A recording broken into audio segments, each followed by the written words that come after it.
রংপুরের একটা ঘটনা যে আমি এক ডক্টরের কাছে গিয়েছি, ডক্টর টেস্ট করার জন্য গাড়ি থামিয়েছি, দৌড় দিয়ে একটা ছেলে আসছে, হয়তো দূর থেকে আমাকে দেখেছিল, এসে গ্লাসে নক করছে। গ্লাস খুলে বললাম, কি সমস্যা বলেন। তো বলছে, হুজুর জাস্ট আপনাকে দেখে দৌড়ায় আসছি একটা খালি মাসআলা জানার জন্যে, যে একটা ঘটনা ঘটেছে আমাদের এলাকায়, তো এটার সলিউশন কি হবে। অনেককে জিজ্ঞাসা করেছে, অনেক অনেক রকম কথা বলেছে, আপনার মন্তব্য জানতে আমি দৌড় দিয়ে এসেছি। কি ঘটনা ভাই? তো বলছে যে আমাদের এলাকায় একজন ছেলে, মাদকাসক্ত ছেলে, মানে এডিক্টেড, ড্রাগ এডিক্টেড, সে তার নিজের মায়ের সাথে জেনা করে ফেলেছে। তো এটা শোনার পরে আমি আসলে কি অ্যান্সার দিব, আমি প্রায় 2 মিনিট চুপ করে বসে আছি। আজ বলবেন কি বলবেন এখন বলেন তো? এই ছেলের এখন করণীয় কি এটা জানতে আসছে, কি করবে এখন সে? 2 মিনিট চুপ করে থাকার পরে আমি খালি একটা কথাই বললাম যে আল্লাহর কাছে খালেসভাবে তওবা করতে বলেন, এর চেয়ে বেশি কিছু আমার বলার নাই। তো ঘটনাটাকে আপনাদের কাছে কত বিব্রত বোধ হচ্ছে না? অরুচিকর মনে হচ্ছে, খারাপ মনে হচ্ছে? আমি গতকাল রাতেও এই হাদিসটা আবার পড়েছিলাম। কিয়ামতের আলামতগুলোর মধ্যে এটা অন্যতম একটা, যে রাষ্ট্রীয় সম্পদকে মানুষ নিজের সম্পদ মনে করে খাওয়া শুরু করবে। মানুষ দান সদকা এবং জাকাতটাকে নিজের উপর বার্ডেন মনে করবে। এটা কি বোঝা, জাকাতের বোঝা? এখানে 10টা 12টা কথা আছে। মানুষ খামর মানে মদ, মাআজিফ মানে বাদ্যযন্ত্র, তারপরে জুয়া, তারপরে জিনা, এগুলোকে মানুষ হালাল মনে করবে, হালাল মনে করে নিবে, মদ পান করবে, নাম অন্য দিবে। আমানতদার ব্যক্তি হয়ে যাবে খেয়ানতকারী, আর প্রত্যেক খেয়ানতকার ব্যক্তিকে মানুষ মনে করবে আমানতদার।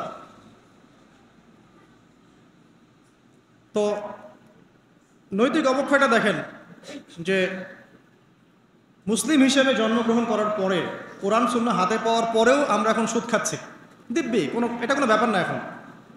বরং এমন একটা কনসেপ্ট এখন চলছে যে সুদ না খেলে আবার এই যুগে চলে নাকি, মানে মায়ের সাথে জেনা না করলে কি এই যুগে চলে নাকি। কিন্তু আমরা এখন দিব্যি সুদ খাচ্ছি, মায়ের সাথে জেনাও করছি, খারাপ লাগছে না, বরং যুক্তি দিচ্ছি এগুলো না করলে কি যুগে চলে। মহিলাদের অবস্থা দেখেন, গ্রামে গঞ্জে সব সুদী এনজিও ছড়িয়ে পড়েছে এবং তারা সদস্য, জমি জমা, ভিটে মাটি, গরু ছাগল সব খোয়াচ্ছে, তারপরেও খেতে হয়। কারণ ওই যে আতাজআলু ফিহা মা ইউফসিদু ফিহা ওয়া ইয়াসফিকুদ দিমা, আপনি কি এমন কাউকে পাঠাবেন যে পৃথিবীতে গিয়ে ফাসাদ সৃষ্টি করবে? এটা হচ্ছে ইকোনমিক ফাসাদ, অর্থনৈতিক ফাসাদ।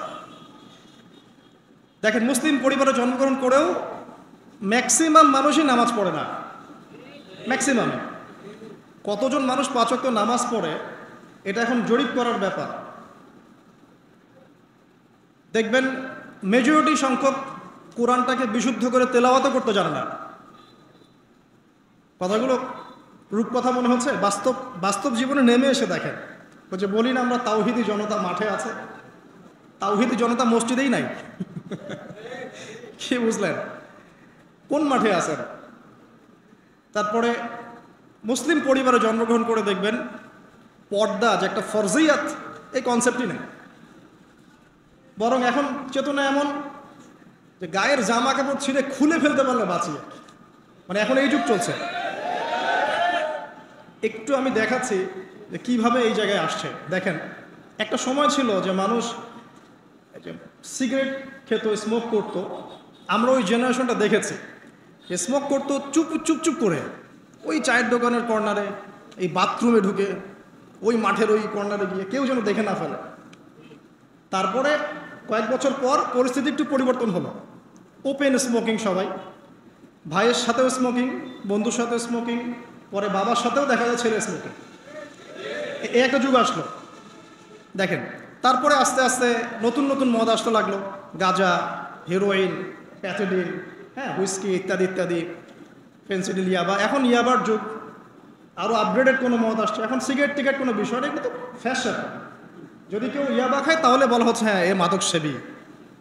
আর বাই দ্য ওয়ে, আমাদের দেশে কিন্তু নিবন্ধিত 190টা বারও আছে। হ্যাঁ, এবং দেশি 204টা ব্র্যান্ড চলছে, আর বিদেশি 38টা ব্র্যান্ড চলছে। পারমিট পেয়েছে 85,070 জন। এবং এই মাদক সংশ্লিষ্ট এনজিও আছে প্রায় 76। 21 বছর হলে যদি কেউ পারমিটধারী হয় সে মদ খেতে পারে, কোনো সমস্যা নেই, এটা নাগরিক অধিকার আপনার। আবার আশ্চর্যের ব্যাপার এটাও যে এগুলো খুলে উন্মুক্ত করার পরেও আবার মাদক নিরাময় কেন্দ্রও আছে 7টা।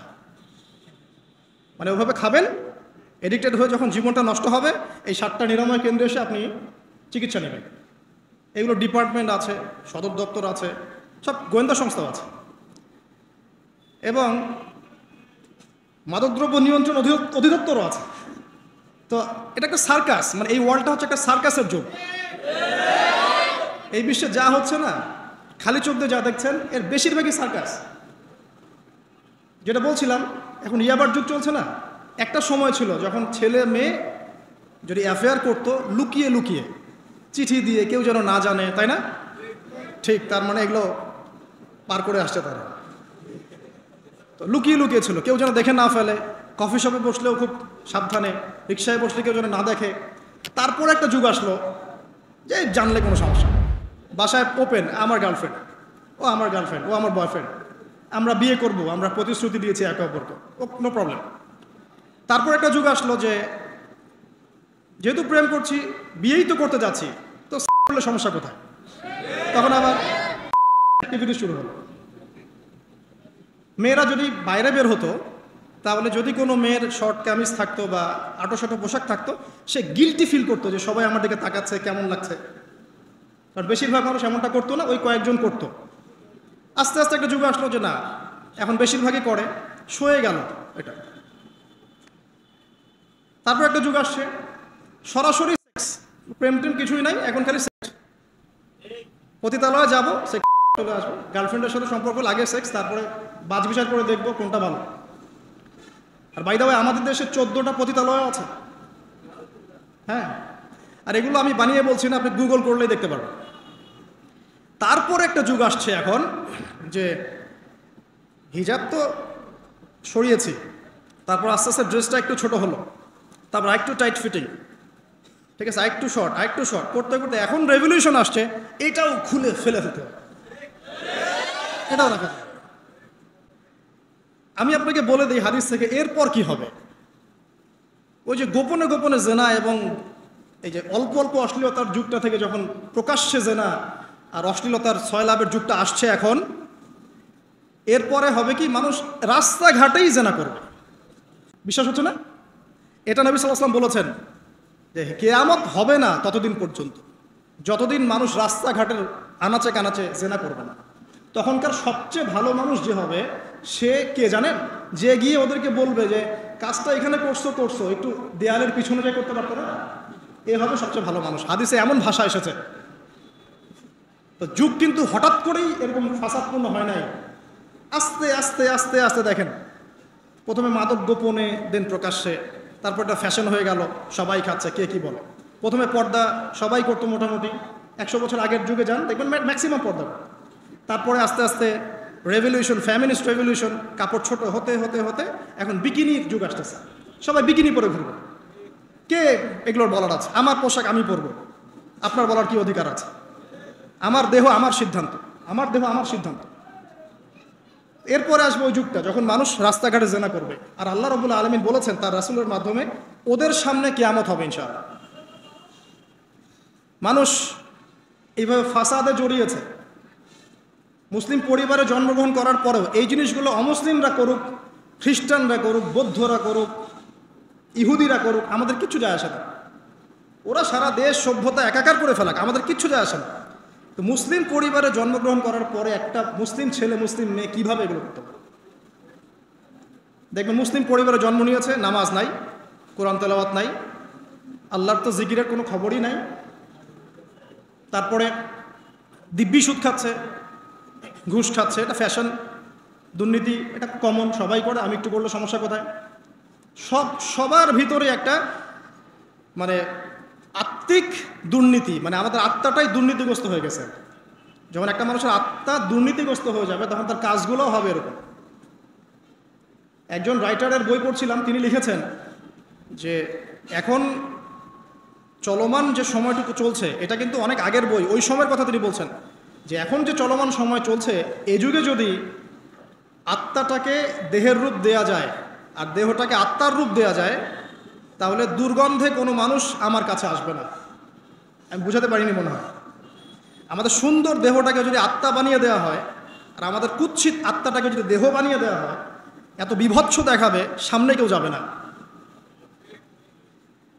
তো যেটা বলছিলাম, ধর্ম মুসলিমদের মধ্যেই ফাসাদ চলছে, ইকোনমিক সেক্টরে ফাসাদ, রিবা, দুর্নীতি, সুদ, ঘুষ, কমন, এগুলো সবাই করছে।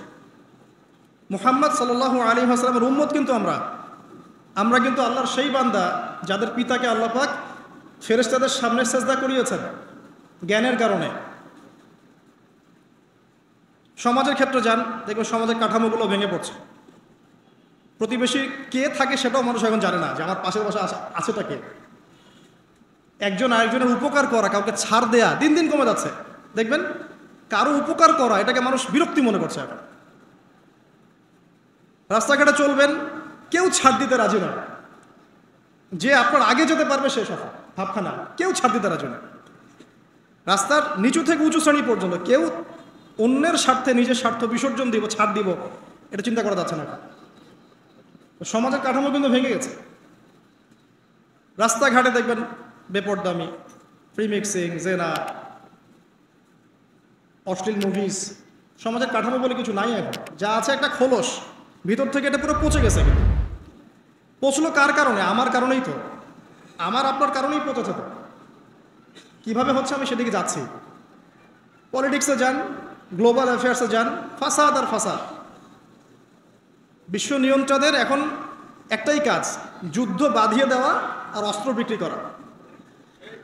কার কার মাঝখানে যুদ্ধ বাঁধাবে আর কোথায় কোথায় অস্ত্র বিক্রি করবে, এটাই টেন্ডেন্সি, কিচ্ছু না। মানুষের জীবনে কোনো মূল্যই নেই এদের কাছে। একটা বোমে যে ইয়েমেনের হাজার হাজার শিশু মারা যাচ্ছে, কোনো ফিলিংসই নাই। বাচ্চাগুলো মরে গেল, কি হয়েছে? মনে পিঁপড়া ডলে দিলে যেমন মানুষের কোনো ফিলিংস থাকে না, মানুষের জীবনের মূল্য এমন হয়ে গেছে একে। নবী সাল্লাল্লাহু আলাইহি ওয়াসাল্লাম এটা বলেছিলেন যে শেষ জামানে হারাজ বেড়ে যাবে। হারাজ মানে হত্যা। কাতেল যে হত্যাকারী সে জানবে না লিমা কাতালা, কি জন্য সে হত্যা করলো। মাকতুল সে জানবে না যে লিমা কুতিল, কি জন্য তাকে হত্যা করা হলো। আর নিয়ন্ত্রণ শক্তি যারা সমস্ত বিশ্বটাকে ওদের দাসত্বের মধ্যে আনতে চায়। আর এই দাসত্বের পথে একমাত্র বাধা হচ্ছে মুসলিমরা, বাকিরা তো আর বাধা না।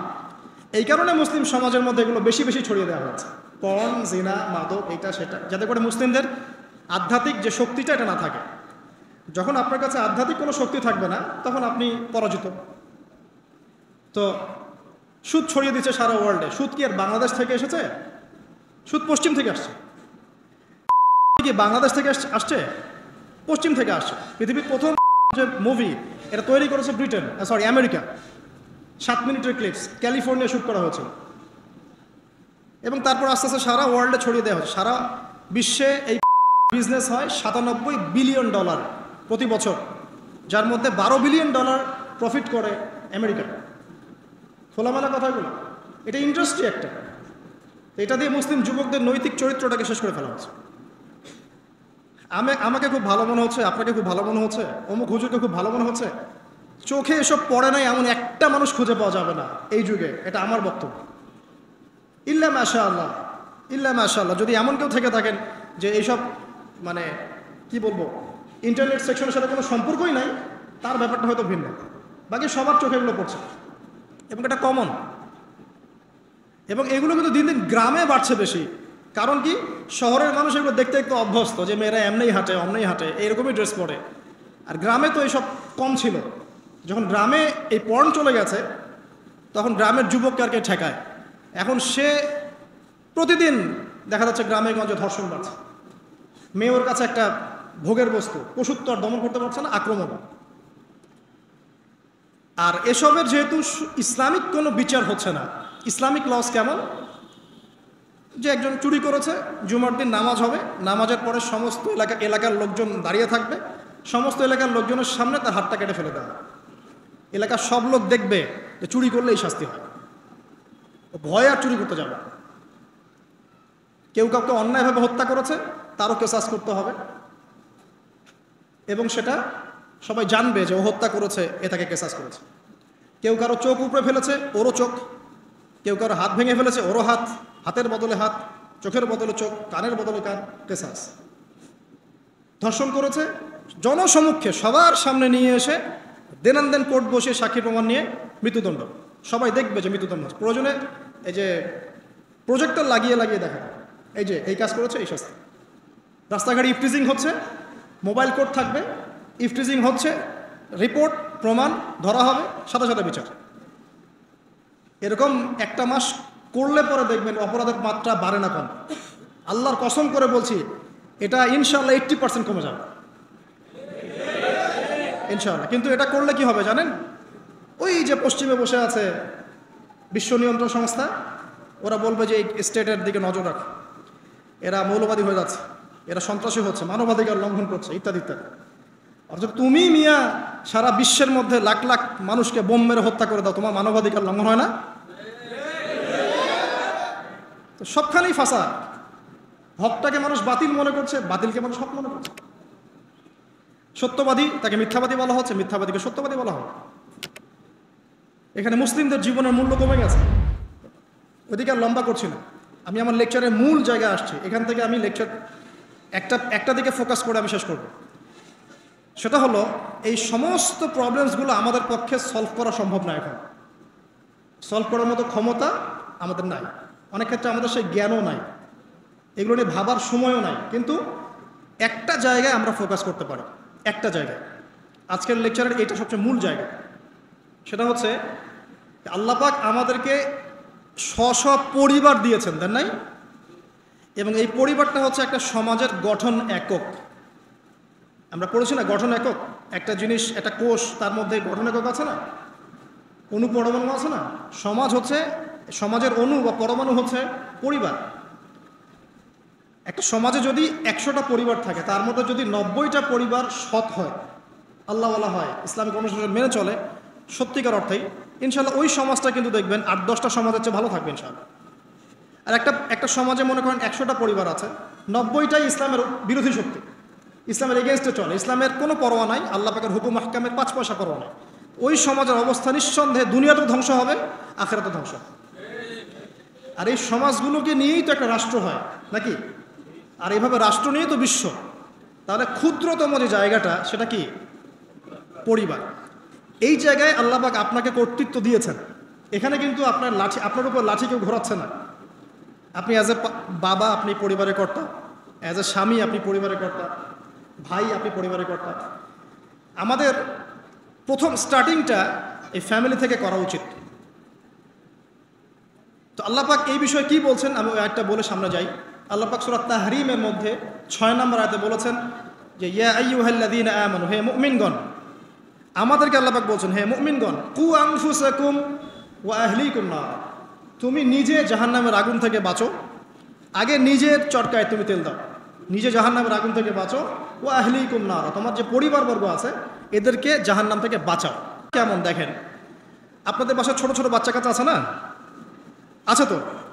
একটা বাচ্চা যদি আগুন ধরতে যায়, ধরেন ও বোঝে না যে আগুন কেমন হবে, ছোট বাচ্চা, আল্লাহ না করুক, সে ধরেন একটা কয়লা ধরতে যাচ্ছে, হ্যাঁ, আগুন হাত দিতে যাচ্ছে, তো আপনি কি করবেন? আপনি তাকে সেভ করার চেষ্টা করবেন।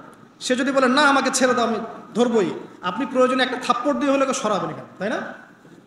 এটা হচ্ছে বাঁচানো। আপনি আপনার শিশুটাকে এই যে হাতে আগুন নেওয়া থেকে বাঁচালেন। আল্লাহ পাক এটা বলছেন, নিজে বাঁচো, পরিবারবর্গকেও বাঁচাও। পরিবারবর্গ যদি শুনতে না চায়, না আমি জেনা করব, না আমি গান শুনবো, না আমি মদ খাবই, হ্যাঁ, না আমি এইটা করবো ওইটা করবো, যদি আপনি বুঝে থাকেন যে আপনার কথাটা হক, শাসন করে হলেও তো তাকে বারণ করতে হবে। এখানে আল্লাহ পাকের নসিহত হচ্ছে, তোমরা নিজেরা জাহান্নামের আগুন থেকে বাঁচো, পরিবারবর্গকে বাঁচাও। কোন জাহান্নাম থেকে বাঁচবে? আলাইহা মালাইকাতুন গিলাজুন শিদাদ, যেই জাহান্নামে কঠিন কঠিন মনের ফেরেশতারা আছে, পাষাণ মনের ফেরেশতা।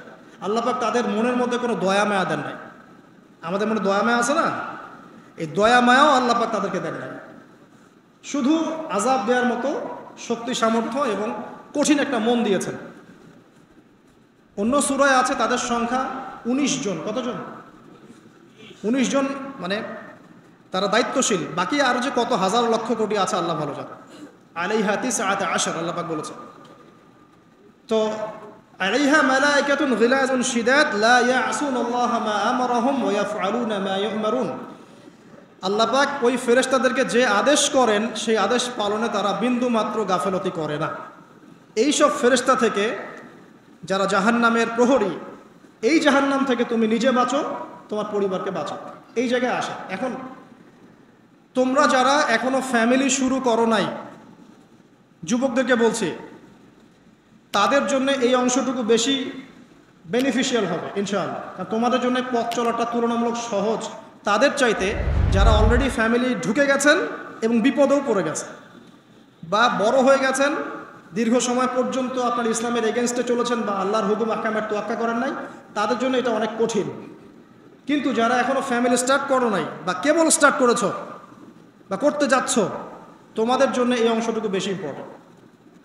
আল্লাহ পাক এখানে একটা মূলনীতি দিয়ে দিলেন, নিজে বাঁচতে হবে, পরিবারবর্গকে বাঁচাতে হবে।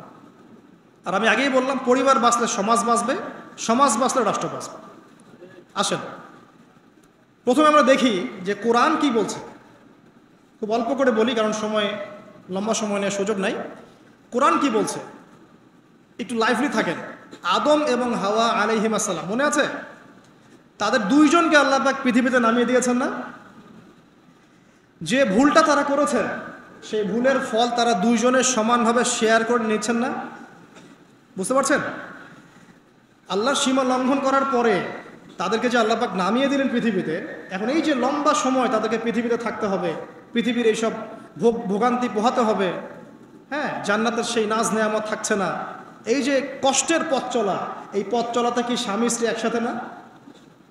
এভাবে যদি পরিবারের স্বামী এবং স্ত্রীরা তাদের জীবনের উদ্দেশ্যটা ফিক্স করতে পারে এবং সমস্ত বাধা বিপত্তিকে হাসি মুখে একসাথে ডিঙাতে পারে, পরিবারে শান্তি আছে।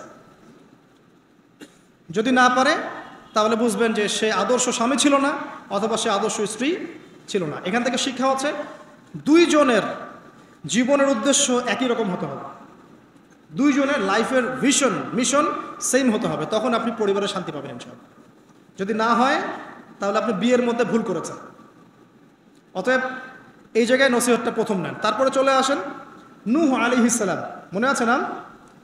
তার একজন ছেলে ছিল, সে কি মুমিন ছিল? পড়েন নাই? সে কিন্তু মুমিন ছিল না, সে অস্বীকারী ছিল। তার নূহ আলাইহিস সালামের স্ত্রী, সে কি মুসলিম ছিল? চিন্তা করতে পারেন, একজন নবীর স্ত্রী মুসলিম নন, একজন নবীর ছেলে, তিনি আল্লাহর আদেশের পরোয়া করছেন না। আল্লাহ বলছেন লাইসা মিন আহলিক, এই ছেলে তোমার পরিবারের কেউ না। নূহ আলাইহিস সালাম বলছেন, হে আল্লাহ, সে আমার পরিবারের একজন, তাকে ক্ষমা করে দাও। আল্লাহ বলছেন লাইসা মিন আহলিক, সে তোমার পরিবারের কেউ না। নবী পরিবারের সদস্য হওয়া সত্ত্বেও লূত আলাইহিস সালামের স্ত্রী, সে কি জান্নাতি না জাহান্নামী? তাহলে এখানে বোঝেন যে নবী পরিবার হলেও যদি ব্যক্তিগত পর্যায়ে মানুষের মধ্যে ঈমান ইসলাম না থাকে, তাহলে এইসব বংশের পরিচয়, রক্ত, বর্ণ, জাতীয়তাবাদ, ভাষা, এগুলো মানুষকে আল্লাহর আযাব থেকে বাঁচাতে পারবে না। নবীর পরিবারের সদস্য হওয়া সত্ত্বেও তারা জাহান্নামে যাচ্ছে, শ্রোতাহারিম করে। তাহলে আমাদের কাজ কি? নিজের চটকাটা তেল দেওয়া ভালো করে। আমি কত বড় আলেমের ছেলে, আমি কত বড় দায়ীর স্ত্রী, আমি কত বড় মানে মুফাসসির মুহাদ্দিসের সন্তান, ভাই, এসবের কোনো মূল্য নাই। নিজে আমি ভালো কিনা, নিজে প্রকৃত মুসলিম মুমিন কিনা, এটার মূল্য আছে। এই কারণেই হয়তো আমাদের নবী সাল্লাল্লাহু আলাইহি ওয়াসাল্লাম তার মেয়ে ফাতিমা রাদিয়াল্লাহু আনহাকে বলছেন, হে ফাতিমা, হে আমার কলিজার টুকরা মেয়ে, হে আমার কলিজার টুকরা মেয়ে, তুমি শোনো, পৃথিবীতে আমার কাছে যা চাওয়ার তুমি চেয়ে নাও, পরকালে আমি তোমার কোনো হেল্প করতে পারছি না। অথচ আমরা জানি নবী সাল্লাল্লাহু আলাইহি ওয়াসাল্লাম সবার জন্য কি করবেন? সুপারিশ করবেন, সেটা অন্য বিষয়। তোমাকে তোমার হিসাব একাই দিতে হবে, নবী সাল্লাল্লাহু আলাইহি ওয়াসাল্লাম এটা বলছেন। একদিন তিনি বাসায় ঢুকলেন, দেখছেন আয়েশা রাদিয়াল্লাহু আনহা কান্নাকাটি করছে। আয়েশা আর বলে রাখি, আয়েশা রাদিয়াল্লাহু আনহা সম্পর্কে আমাদের নবীজি বলেছেন, তাকে প্রশ্ন করা হচ্ছে আপনি পৃথিবীতে সবচেয়ে বেশি কাকে ভালোবাসেন? তিনি বলছেন আয়েশাকে। তারপরে কাকে ভালোবাসেন? আবু বকর। তারপর কাকে ভালোবাসেন? ওমর। কথা বুঝতে পারছেন? তো সেই আয়েশা রাদিয়াল্লাহু আনহা বাসায় কান্নাকাটি করছেন। তিনি বলছেন কি জন্য কাঁদছো হে আয়েশা? আয়েশা রাদিয়াল্লাহু আনহা বলছেন জাহান্নামের আযাবের ভয়ে আমি কাঁদছি। কি হবে ইয়া রাসূলুল্লাহ আমাদের শেষ হলো? তখন আল্লাহর নবী তার স্ত্রীকে বলছেন, যাকে তিনি সবচেয়ে বেশি ভালোবাসেন, তাকে বলছেন তিনটা ক্ষেত্র বা তিনটা জায়গা আছে যখন পৃথিবীর কোনো মানুষকে চিনতে পারবে না পরকালে, এমনকি আমিও তোমাকে চিনতে পারবো। সেটা কি? যখন এই যে মিজানের পাল্লাটা দাঁড় করানো হবে, এই যে এটা ভারী হচ্ছে না হালকা হচ্ছে, এই সময় কেউ কাউকে চিনবে না, কারো কথা কারো মনে থাকবে না। যে গার্লফ্রেন্ডের জন্য আপনি জীবন দিচ্ছেন তার কথা আপনার মনে থাকবে না। যে স্ত্রী সন্তানের জন্য আপনি সারা জীবন দুর্নীতি করে গেলেন তার কথা আপনার মনে থাকবে না। এমনকি যে স্ত্রীর কাছে আপনি অনেক প্রেমময় স্বামী, সেও আপনার কথা মনে রাখবে না যখন মিজানের পাল্লাটা উঁচু করা। দুই, যখন আমল নামা ছুঁড়ে দেওয়া হবে, আমল নামা এভাবে উন্মুক্ত করে ছুঁড়ে দেওয়া হবে, ইকরা কিতাবাক, তুমি আজকে তোমার কিতাব পড়ো, ওয়া কাফা বিনাফসিকা আল-ইয়াওমা আলাইকা হাসিবা, আজকে তুমি নিজেই তোমার নফসের হিসাব নেওয়ার জন্য যথেষ্ট। এই সময় আয়েশা আমি তোমার কথা মনে রাখতে পারবো। আরেকটা হচ্ছে যখন মানুষ পুলসিরাত পার হবে, তখন কেউ কারো কথা মনে রাখতে পারবে। এখান থেকে শিক্ষা কি? নূহ আলাইহিস সালামের পরিবারের সদস্য হয়েও তারা আল্লাহর আনুগত্য না করার কারণে জাহান্নামে যাচ্ছেন। লূত আলাইহিস সালামের পরিবারের সদস্য হয়েও ঈমান না আনার কারণে তারা কি করছেন? জাহান্নামে যাচ্ছেন।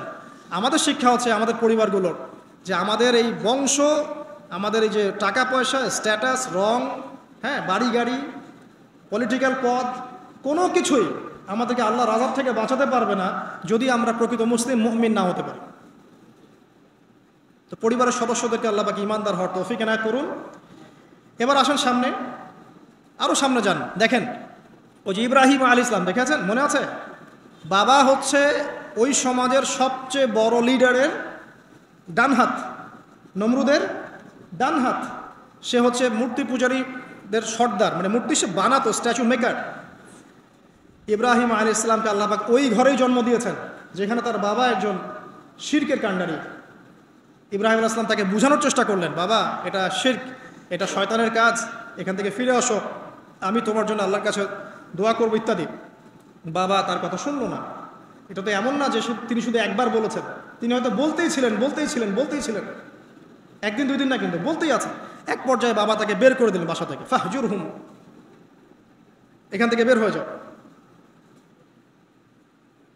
তুমি যদি আমাদের এই দেবতাদেরকে গালি দেওয়া বন্ধ না করো তাহলে আমি তোমার মাথা পাথর দিয়ে মেরে ফাটিয়ে ফেলবো। হ্যাঁ আমার আব্বা, আপনার প্রতি শান্তি বর্ষিত হোক, আমি আল্লাহর কাছে আপনার জন্য দোয়া করব। পরে যখন আল্লাহ পাক তাকে বললেন যে কোনো মুশরিকের জন্য তোমার দোয়া করার স্বভাব পাবে না, তখন থেকে ইব্রাহিম আলাইহিস সালাম দোয়া করা বন্ধ করে দেন।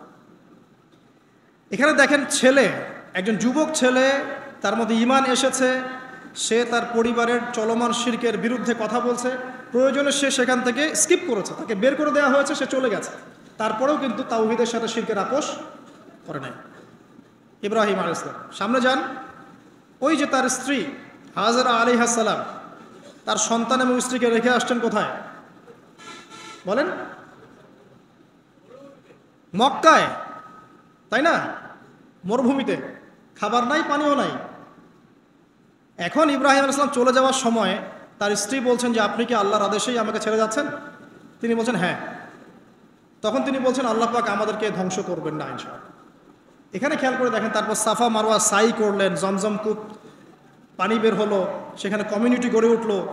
ইসমাইল আলাইহিস সালামের ঔরস থেকে পরবর্তীতে মুহাম্মদ সাল্লাল্লাহু আলাইহি ওয়াসাল্লামের জন্ম হয়েছে ওই ট্রাইবের মধ্যেই।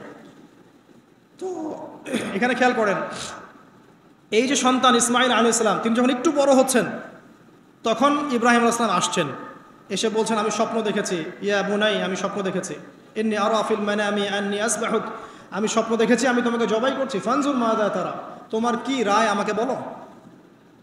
তো এখন ইসমাইল আলাইহিস সালাম বলছেন, কিশোর ইসমাইল, ইয়া আবাতি, হে আমার বাবা, ইফআল মা তুমার, আপনি সেটাই করেন যা আল্লাহ আপনাকে আদেশ করেছেন। সাতাজিদুনি ইনশাআল্লাহু মিনাস সাবিরিন, ইনশাআল্লাহ আপনি আমাকে সবরকারী পাবেন। কার কথা এটা? ইসমাইল আলাইহিস সালামের কথা। এখন খেয়াল করে দেখেন, ইসমাইল আলাইহিস সালামকে কিন্তু তার বাবা 24 ঘন্টা কাছে রেখে মানুষ করেন নাই, কারণ তিনি থাকতেন ওই যে প্যালেস্টাইনে, সেখানে আরেকজন স্ত্রী আছেন সারা আলাইহিস সালাম, আসা যাওয়া করতেন। মূলত তাকে মানুষ করেছে তার মা হাজারা আলাইহিস সালাম।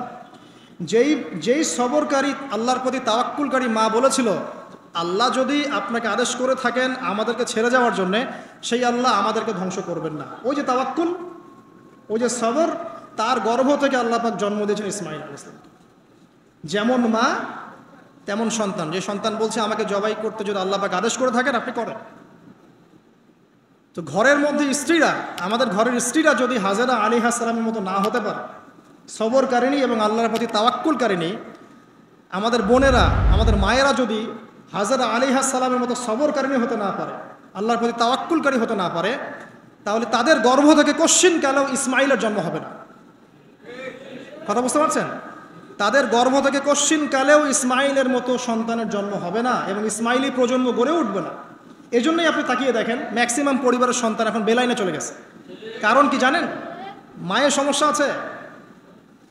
শুধু বাপেই সমস্যা থাকে না, মায়েও সমস্যা থাকে।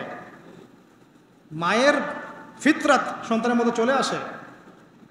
তো নারীরা যদি আল্লাহর আনুগত্যশীলা না হয়, মুমিনা মুসলিমা, 5 ওয়াক্ত নামাজ পড়া, লজ্জাস্থানের হেফাজত করা, খাস পর্দা করা, হ্যাঁ, স্বামীর আনুগত্যকারী, প্রেমময়ী, তারা যদি না হতে পারে, সবরকারিণী, তাওয়াক্কুলকারিণী, তাহলে ওই মায়েদের গর্ভ থেকে আপনি ইসমাইলের মতো সন্তান কিন্তু পাবেন না। ইল্লা মাশাআল্লাহ, ইল্লা মাশাআল্লাহ। আরও সামনে যান, নবী মুসা আলাইহিস সালাম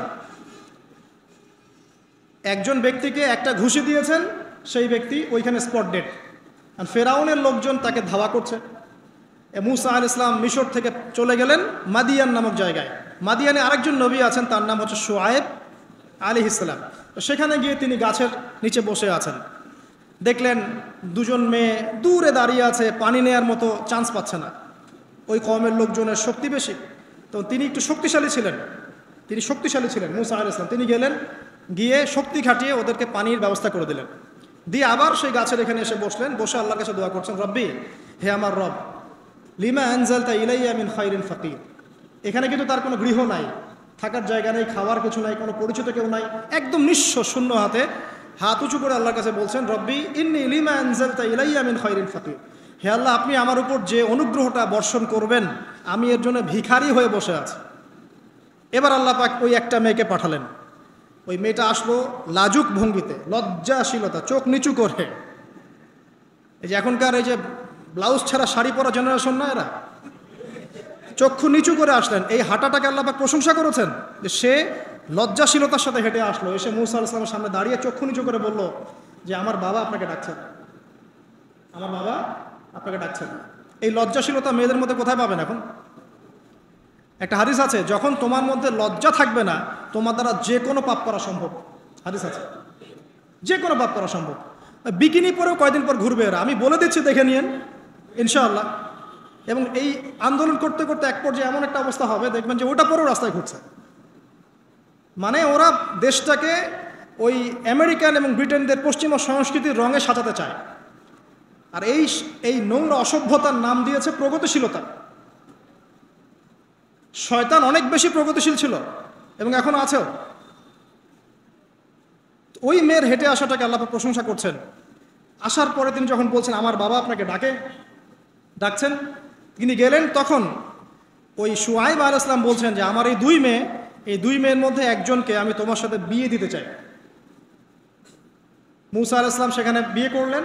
শর্ত হচ্ছে 8 থেকে 10 বছর তাকে তার ফার্মে চাকরি করতে হবে, কৃষিকাজ, মানে গবাদি পশুর এখানে 8 থেকে 10 বছর তাকে সার্ভিস দিতে হবে, এটাই মোহর। তো এটা আমি এখন বুঝি যে মুসা আলাইহিস সালামকে আল্লাহ পাক এই যে রাখালির কাজ করিয়েছেন কেন জানেন? কারণ এই কাজগুলো মানুষের ধৈর্য বাড়ায়। মুসা আলাইহিস সালামকে পরে আল্লাহ পাক বড় একটা দায়িত্ব দিবেন, এই কারণে তাকে ট্রেনিং দিচ্ছেন এখানে।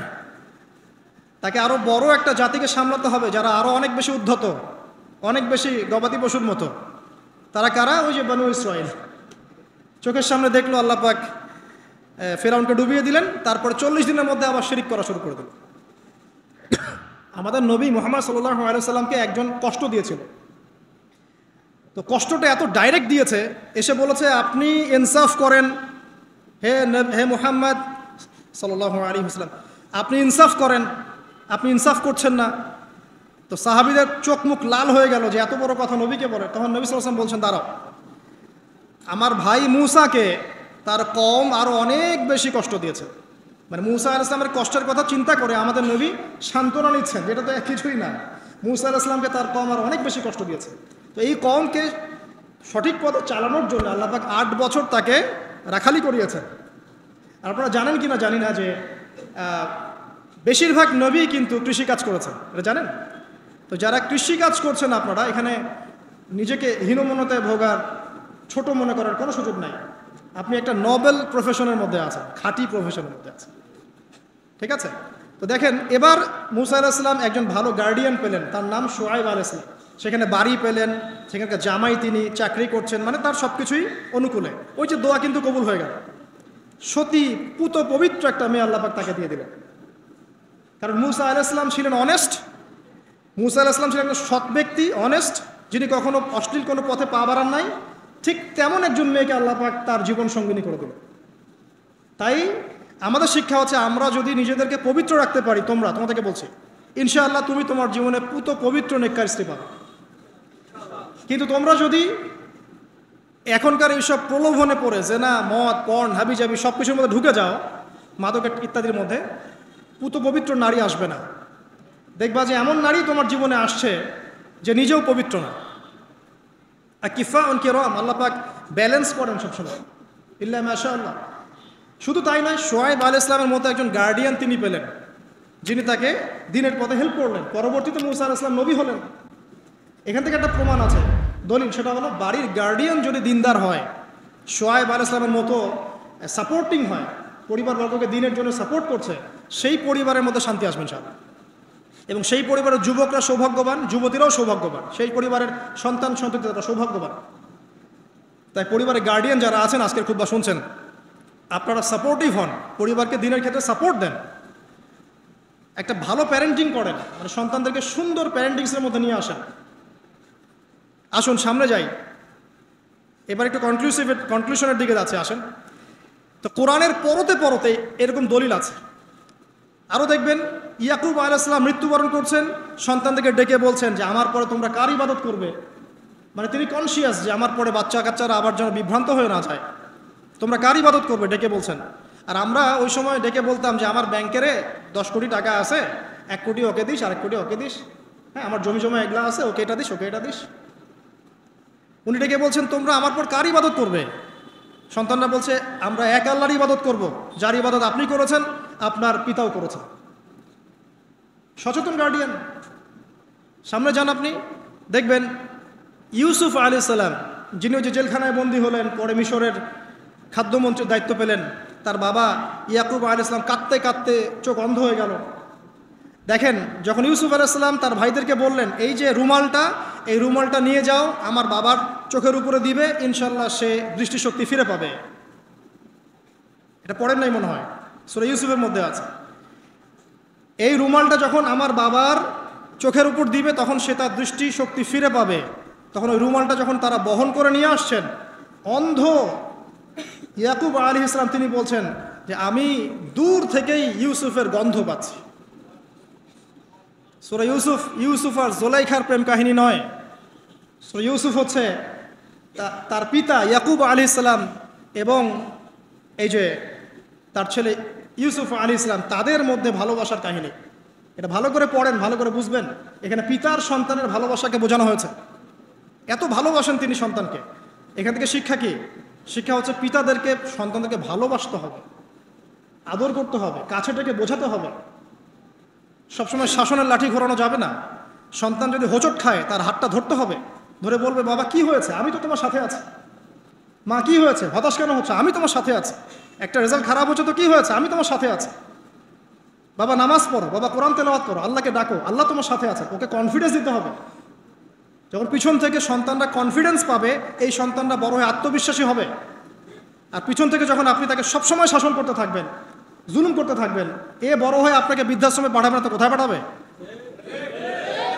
সন্তানদেরকে ভালোবাসতে হবে। এটা বলে রাখি, এখানে দেশে আবার 30টা বৃদ্ধাশ্রমও আছে। ইসলামে বৃদ্ধাশ্রমের কোনো জায়গা নাই। আর এখন আমি চলমান একটা পত্রিকা রিপোর্ট দেখলাম গুগলে, নাম করা পত্রিকা, নাম বলছি না, তারা বলছে এখন বৃদ্ধাশ্রম সময়ের দাবি, বৃদ্ধাশ্রম এখন সময়ের দাবি, নাউজুবিল্লাহ। আর ইসলাম বলছে সবচেয়ে সেরা অধিকার দিবে মাকে, তারপরে মাকে, তারপরে মাকে, তারপর বাবাকে। মায়ের পায়ের নিচে জান্নাত, বাবার সন্তুষ্টিতে আল্লাহর সন্তুষ্টি, এগুলা ইসলাম বলছে। আর এখনকার সভ্যতা আমাদেরকে বলছে যে বৃদ্ধাশ্রম এখন সময়ের দাবি। ইউসুফ আলাইহিস সালামকে যেভাবে ভালোবাসতেন তার বাবা, সন্তানকে ভালোবাসুন। আমাদের নবী মুহাম্মদ সাল্লাল্লাহু আলাইহি ওয়াসাল্লাম মানুষকে যত ভালোবাসতেন, এর কারণ কি জানেন? ছোটবেলা থেকেই তাকে খুব ভালোবাসা দিয়ে মানুষ করা হয়েছে। তার মা তাকে ভালোবাসতেন, তার দুধ মা তাকে ভালোবাসতেন, তার দাদা আব্দুল মুত্তালিব তাকে সাথে করে নিয়ে ঘুরতেন, কাবার সামনে বসাতেন, বসিয়ে বলতেন তার নাম হচ্ছে মুহাম্মদ, প্রশংসিত। এই নামটা তখন আরবে কেউ রাখতো না।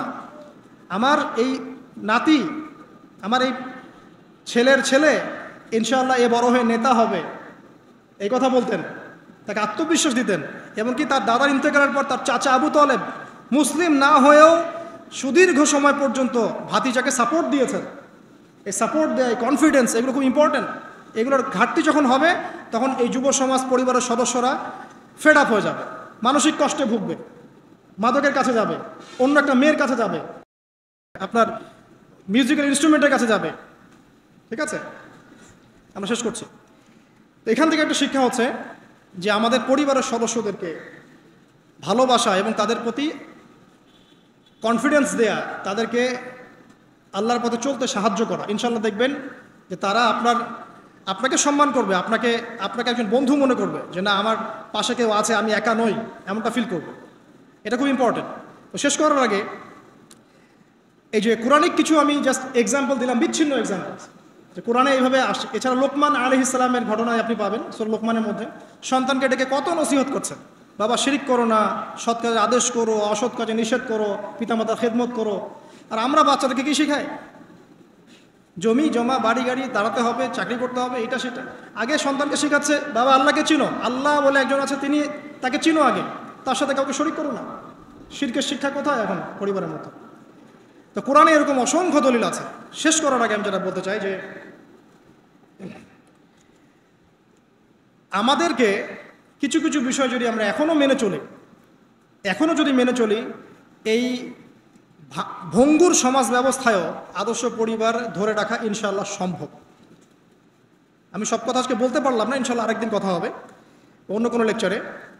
যে প্রথমেই পরিবারের যে সদস্যরা আছেন তাদেরকে ইলম বা জ্ঞানের চর্চা করতে হবে।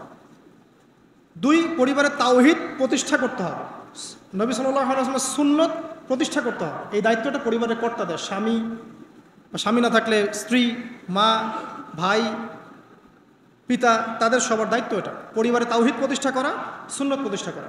পরিবারে নামাজ থাকতে হবে, নামাজ, 5 ওয়াক্ত নামাজ নাই পরিবার আদর্শ হবে না। পরিবারের সদস্যদেরকে দান সৎকার দিকে উৎসাহিত করতে হবে। যত দান করবে সম্পদ বাড়বে, যত দান করবে সম্পদ বাড়বে। দান কমিয়ে দিলে সম্পদ কমে আসবে।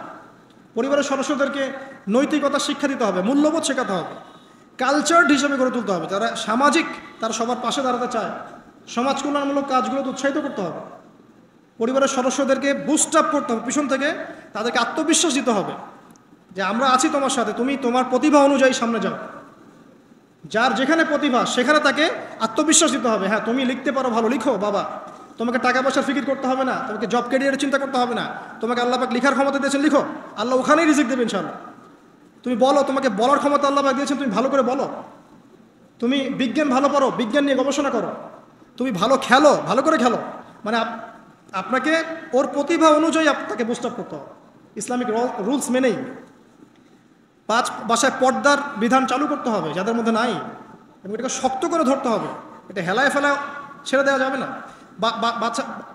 বাসার মধ্যে অপসংস্কৃতি যেগুলো আছে, বাইরের কালচার যেগুলো ঢোকে, এগুলো রাস্তা বন্ধ করতে হবে।